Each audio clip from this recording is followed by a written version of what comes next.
पंचतंत्र की पहली कथा। मित्रभेद। महिला रूप नाम के नगर में वर्धमान नाम का एक वणिक पुत्र रहता था। उसने धर्मयुक्त रीति से व्यापार में पर्याप्त धन पैदा किया था, किंतु उतने से संतोष नहीं होता था और भी अधिक धन कमाने की इच्छा थी।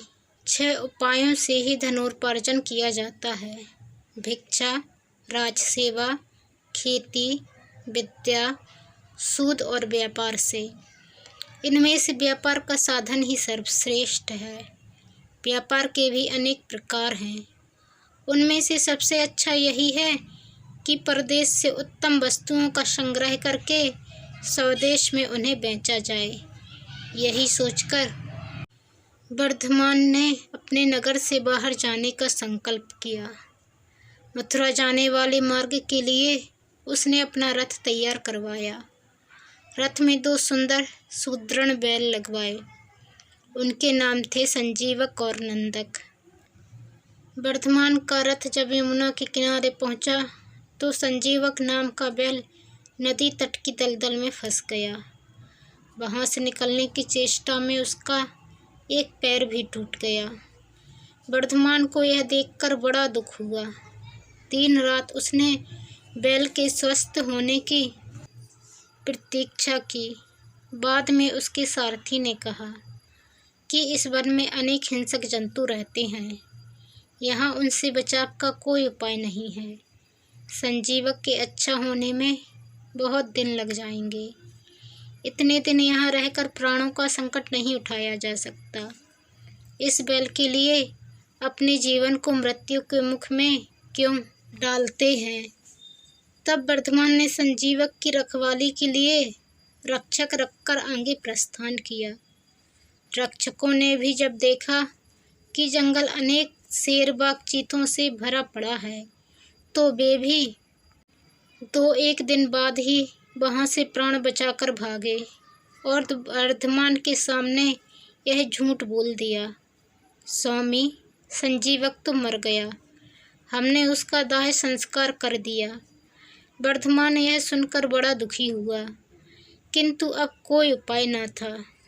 इधर संजीवक यमुना तट की शीतल वायु के सेवन से कुछ स्वस्थ हो गया था। किनारे की धूप का अग्रभाग पशुओं के लिए बहुत बलदायी होता है।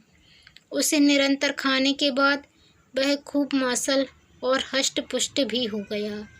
दिन भर नदी के किनारों को सींगों से पाटना और मदमत होकर गरजते हुए किनारों की झाड़ियों में सींग उलझाकर खेलना ही उसका काम था। एक दिन उसे यमुना तट पर पिंगलक नाम का शेर पानी पीने आया। वहां उसने दूर से ही संजीवक की गंभीर हुंकार सुनी। उसे सुनकर वह भयभीत सा हो सिमटकर झाड़ियों में जा छिपा। शेर के साथ 2 गीदड़ भी थे, करटक और दमनक। ये दोनों सदा शेर के पीछे पीछे रहते थे। उन्होंने जब अपने स्वामी को भयभीत देखा तो आश्चर्य में डूब गए। वन के स्वामी का इस तरह भयातुर होना सचमुच बड़े अचंभे की बात थी। आज तक पिंगलक कभी इस तरह भयभीत नहीं हुआ था। दमनक ने अपने साथी गीदड़ को कहा, करटक, हमारा स्वामी वन का राजा है, सब पशु उससे डरते हैं।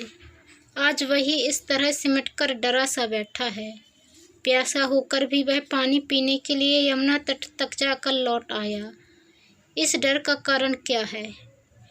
करटक ने उत्तर दिया, दमनक, कारण कुछ भी हो, हमें क्या, दूसरों के काम में हस्तक्षेप करना ठीक नहीं।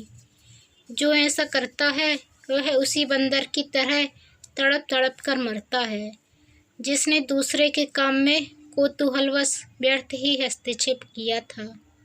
दमनक ने पूछा, यह क्या बात कही तुमने?